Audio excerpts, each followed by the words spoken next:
Weaponeer here, and I got a new tip for you. This is just a short tutorial, and it really covers more of the DSLR style of video.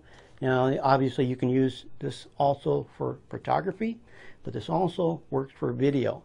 And the best thing you can do is try to accomplish as much as possible in the camera rather than in post, in editing. If you're doing the editing, and not only does it take longer, your results might not be what you expect. So anything you can do in camera is, you're seeing it right then and there. You know what it's going to look like. And it's a lot easier to come up with exactly what you were looking for if you just had to tweak it just a little bit in post, rather than trying to do a massive improvement. So here's what we're going to do. I have some cards right here, and these right here, these are called, ooh, almost dropped them. These are called color temperature cards, and basically it looks, well, like this one here. This right here is the main one, and this is the card holder. I typically don't use the card holder very often, just for basically the one I'm going to use the most, and that's typically the white balance. These are used to adjust your white balance. So you put your camera on manual white balance. Some video cameras can do this as well, but typically it's a lot easier on the DSLR cameras. Now what you do is you go ahead and you take one of these cards, and this is your white balance. Then all you would do is take your camera and you hold it up to whatever scene you want to go ahead and start videoing with. So if you want to go ahead and shoot video in that direction, all you have to do is you put it on manual white balance, however it does, however you work to do that on your camera. And then you put this in front, and then you go ahead and you set your white balance based on this right here. And this right here is the Casio EX F1 Pro, and this is the high-speed camera. And in this case, I basically go ahead and I drop it down to the white balance, and then go to manual, and then I just have to click the shutter with this in front, and that goes ahead and it sets it. Really simple. Now, by setting the white balance, you're going to basically look a little bit different if you just took out your camera and just started filming. If you just pick up your camera with the auto white balance and start filming, you never know what the white balance is going to do and what it's going to do to the colors.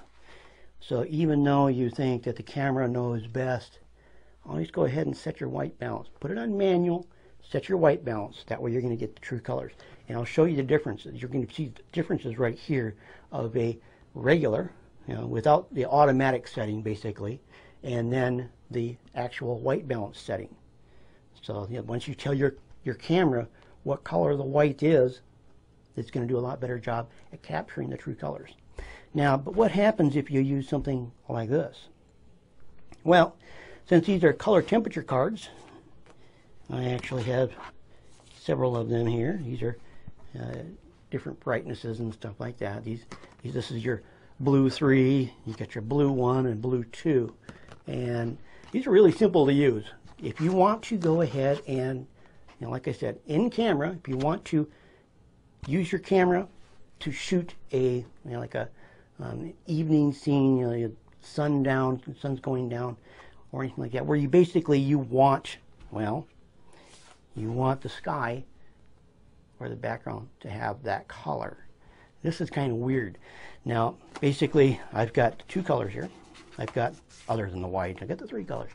I've got these orange, or yellows actually. It's yellow 1, 2, and 3.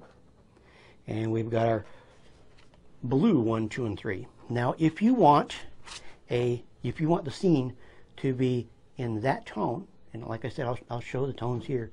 If you want it to be in the like the Y1, well, then you can go ahead and set your white balance to Y1. If you go ahead and set your white balance to Y1 in camera, it's automatically during nude time, it's automatically going to look like it's this color background and everything like that. It's a really dramatic way of getting your scene to look like it's, whether it be, if you use, like I said, this is the weird part, blue turns out yellow, and yellow turns blue. Yellow is filtering out the yellow light, makes it turn blue. Blue filtered out the blue light, makes it turn yellow. So by using these, you can make this yellow 1 basically look like B1.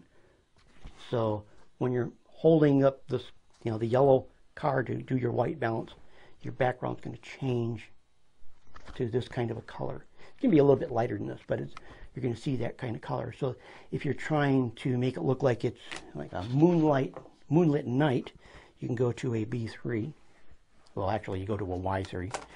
See, that's where it's confusing. You go to a Y3 because you want it blue. Doesn't make sense, does it? But you take that color and you do your white balance. It's going to make your scene look like this. And this works in video just fine. You don't have to worry about it not working in video and only working in photo. It works exceptionally well.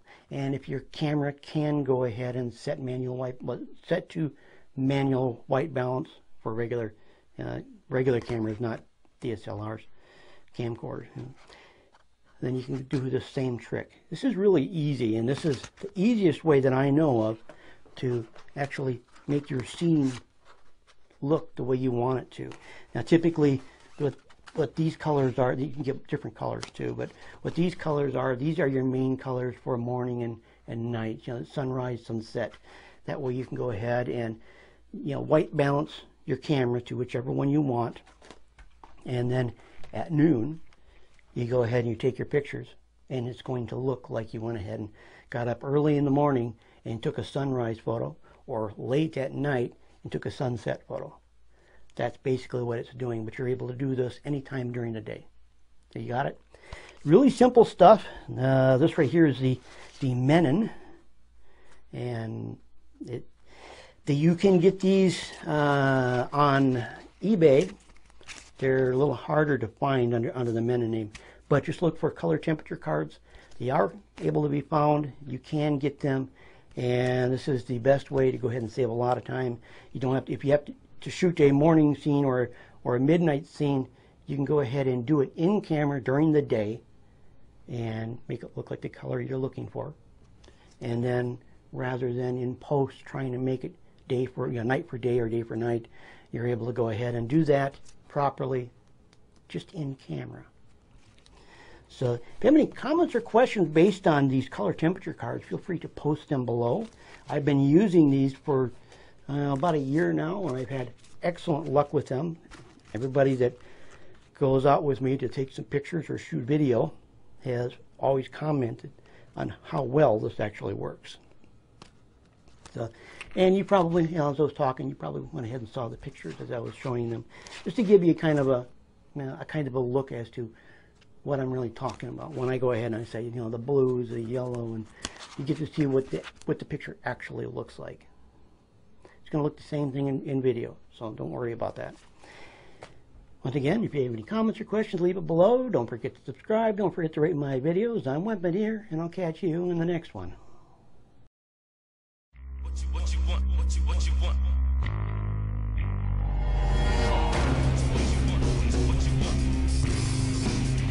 Come on.